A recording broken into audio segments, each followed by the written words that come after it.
Hey, this is Andrew Lim inviting you to go out on a limb. Gama Joba from the beautiful country of Georgia. Yes, I'm finally here. I'm super excited. It's always one of the countries that I've actually wanted to visit. I'm here in Tbilisi, which is the capital of Georgia, home to about 1.2 million Georgians. For the next 9 or 10 days, this is going to be my home base while I venture around the country, visit around the country, as well as go to neighboring countries like Azerbaijan and Armenia. Have to go to Azerbaijan first, then Armenia, to avoid any problems. I'll get more into that as we actually head to Azerbaijan. But I'm really excited. This is really a country that's interesting, fascinating past, ruled by the Ottoman Empire, by the Iranians, but today it's pretty much a Christian Orthodox country. But it's struggling with the religious core of it, but at the same time trying to be adopting to the Western standard or the Western Europe culture, because the country really wants to be a part of EU. So a really interesting country. Also, has a Soviet past, but trying to distance itself from the Soviet policies as well, aka Putin policy. Without getting too political, but I'm here. I want to actually check out the beautiful country. Georgians are friendly, based on the people that I've interacted so far. Rather limited because I actually arrived early this morning at 4 in the morning. Flights coming in here is really weird. They arrive at 4 in the morning, they depart at 5 in the morning, so it's kind of bizarre. But I also want to try the food. I mean, kinkali, khachapuri, seriously, these are amazing carb food. So a lot of carb loading for the next few days. But I'm really excited. So come go on the limb with me as we check out Georgia together, as well as the neighboring countries. And of course, as I go to different places, I'm going to try to share with you more about its history. Folks, before we start, kindly hit the subscribe button and the notify button for new contents that I upload weekly. Thanks. So with a dramatic valley setting, unique architecture, picturesque old town, and great food and beverage, Tbilisi is the vibrant beating heart of Georgia. It's also the capital city of Georgia and home to more than 1.1 million Georgians, which is slightly less than 1/3 of its population overall. So add to that the pull of the city's hipster culture, its techno scene, and general air of cool, and Tbilisi is no doubt the South Caucasus' most cosmopolitan city.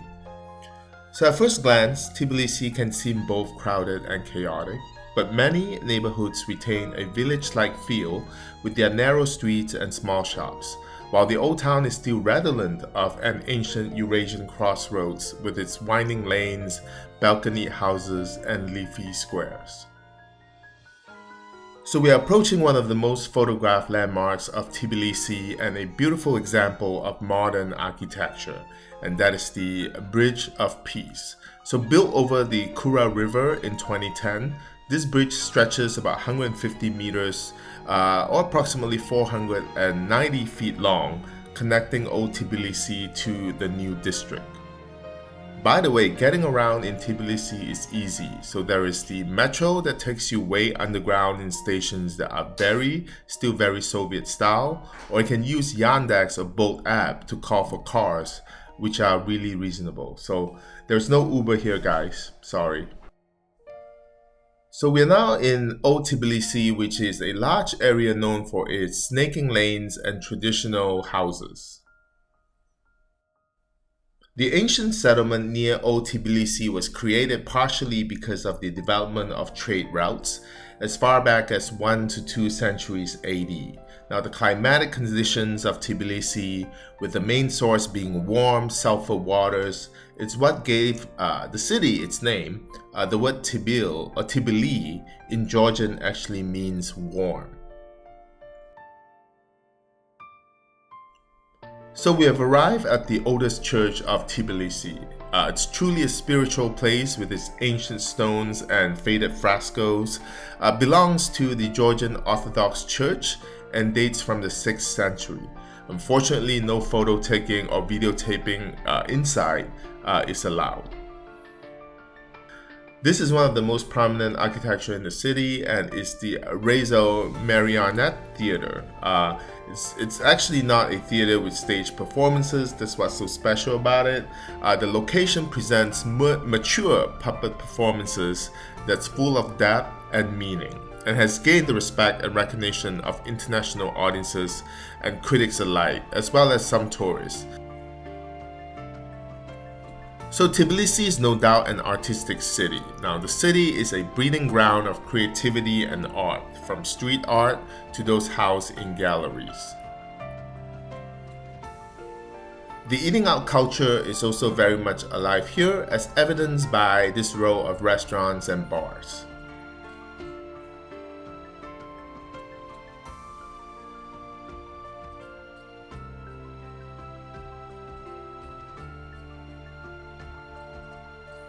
Next stop, I came across another cathedral that bears the name of Mount Zion in Jerusalem. It has a Soviet-style bell tower and a Georgian-style bell tower. You can tell the difference between the two.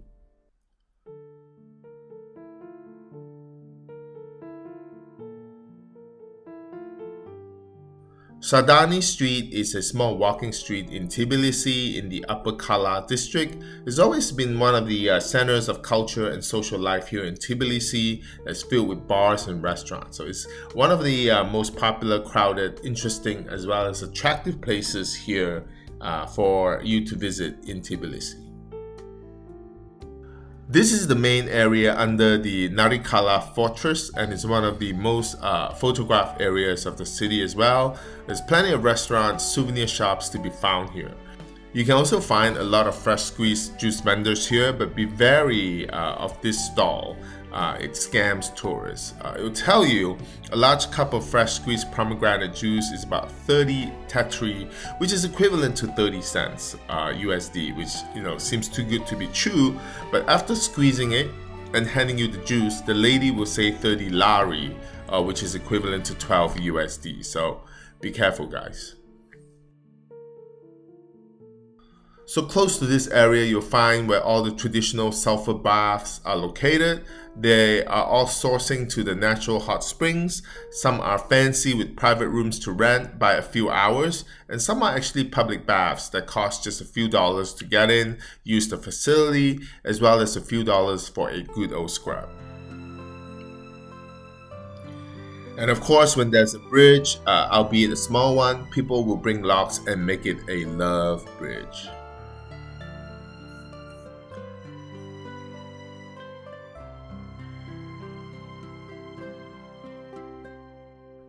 So it's a good hike up to the top to Narikala Fortress, which offers a bird's eye view of the city. So you can also take a cable car up, which can be pretty packed. So the advice is actually to hike up, if you want a good workout, and take the cable car down, which is what I did. So aside from the fantastic view up here, you can also see the statue of Carlis Deda. I hope I pronounced that correctly. So she's actually known as the Mother of Georgia. A statue was actually erected on top of the Sololaki Hill back in 1958. So the statue symbolizes the Georgian national character. In her left hand, she holds a bowl of wine to greet those who come as friends, and in her right hand is a sword for those who come as enemies. So, as long as you're nice to Georgians, don't cross them. They'll be really nice to you. So time to take the cable car down and enjoy the beautiful sights during the ride. So overall, Tbilisi is a very promising city, to be a popular tourist spot given the city's energy, history, art scene, as well as food scene. And I love, the fact that I could squeeze in a couple of yoga sessions here during my visit as well. Namaste.